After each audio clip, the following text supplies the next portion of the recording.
उत्तर प्रदेश की सियासत में एक बार फिर गर्माहट और यह तापमान बढ़ाया है प्रदेश के कैबिनेट मंत्री और बांदा जनपद के प्रभारी नंदगोपाल नंदी ने। बांदा पहुंचे मंत्री नंदी बीजेपी की कोर कमेटी की बैठक में शामिल हुए, जहां उन्होंने जनप्रतिनिधियों और पार्टी पदाधिकारियों के साथ जनपद में चल रहे विकास कार्यों पर चर्चा की।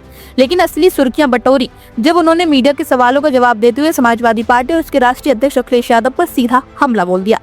आई लव मोहम्मद पोस्टर और नारेबाजी के सवाल पर नंदी ने एसपी को घेरते हुए कहा, सपा के डीएनए में मुस्लिम तुष्टीकरण भरा हुआ है।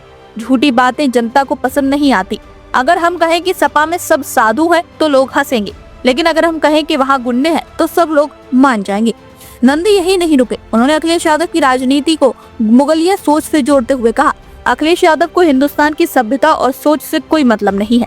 जिस तरह मुगल अपने पिता को सत्ता से हटाकर खुद तख्त पर बैठते थे, उसी तरह अखिलेश यादव ने भी अपने पिता को किनारे लगाकर पार्टी की कमान संभाल ली। आई लव मोहम्मद स्लोगन को लेकर उन्होंने तीखी प्रतिक्रिया देते हुए कहा, यह समाजवादी पार्टी की सोची समझी रणनीति है, जिसके जरिए वह सांप्रदायिक ध्रुवीकरण की राजनीति कर रही है। उन्होंने दंश कसते हुए कहा, समाजवादी पार्टी अब समाप्तवादी पार्टी बनने की राह पर है। आने वाले समय में इसका राजनीतिक अस्तित्व खत्म होने वाला है।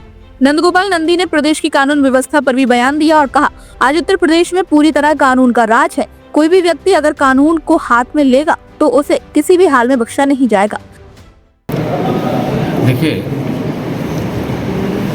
अभी काले रंग का बैग है, इसको सफ़ेद बताएंगे तो कोई मानेगा नहीं। सफ़ेद रंग का कागज़ इसको काला बताएंगे तो कोई मानेगा नहीं। लेकिन जो सच्चाई है ये हर कोई मानेगा, हर कोई सुनेगा।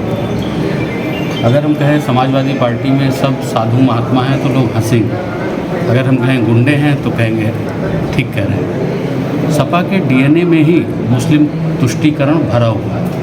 निहत्ते राम भक्तों पर गोलियां चलवाना उन्होंने अपने पिताजी की समय से ही सीखा। और जो मुगलों की सोच रही है, जो हिंदुस्तान की सोच है, हिंदुस्तान की परंपरा, उनका कोई लेना देना। उन्होंने मुलायम सिंह जी को मैंडेट मिला था, उन्होंने अपने बेटे को सल्तनत सौंप दी, गद्दी सौंप दी। और आपने देखा अपने पिताजी को ही धक्का मार के, जैसे लोग कह रहे थे अपने बाप को काट के उसको दीवारों में चुनवा करके गद्दी पा गए। तो जो मुगलों का सोच है उसको आगे बढ़ाने का काम अपने पिताजी को ढकेल तक हटा करके खुद राष्ट्रीय अध्यक्ष बन गए, चाचा को धक्का दे दिए। सब कुछ जनता ने देखा।